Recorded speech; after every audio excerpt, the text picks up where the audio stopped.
व्यक्ति के जीवन में जो भी शुभ और अशुभ होता है वह वर्तमान में ही होता है, उसके जीवन के समय ही होता है। मृत्यु के उपरांत कुछ नहीं होता है।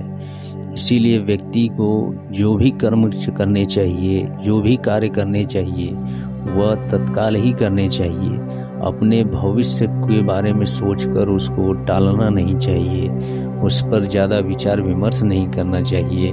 इसको और अच्छे से समझने के लिए महात्मा बुद्ध के जीवन से संबंधित एक महत्वपूर्ण प्रसंग है, जो इस प्रकार है कि एक बार बुद्ध से मल्लुक के पुत्र ने पूछा, भगवान आपने आज तक यह नहीं बताया कि मृत्यु के उपरांत क्या होता है। उसकी बात सुनकर बुद्ध मुस्कुराए। फिर उन्होंने उससे पूछा, पहले मेरी एक बात का जवाब दो। अगर कोई व्यक्ति कहीं जा रहा हो और अचानक कहीं से आकर उसके शरीर में एक विष बुझा बाण घुसा जाए तो उसे क्या करना चाहिए?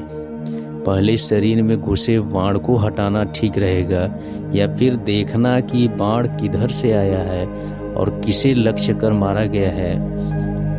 मल्लुक के पुत्र ने कहा, पहले तो शरीर में घुसे बाण को तुरंत निकालना चाहिए, अन्यथा विष पूरे शरीर में फैल जाएगा।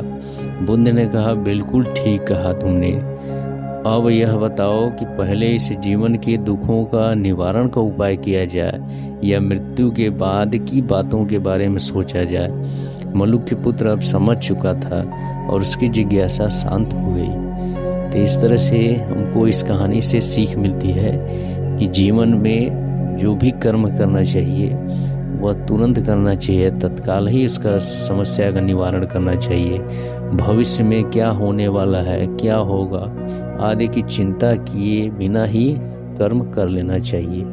तथागत बुद्ध।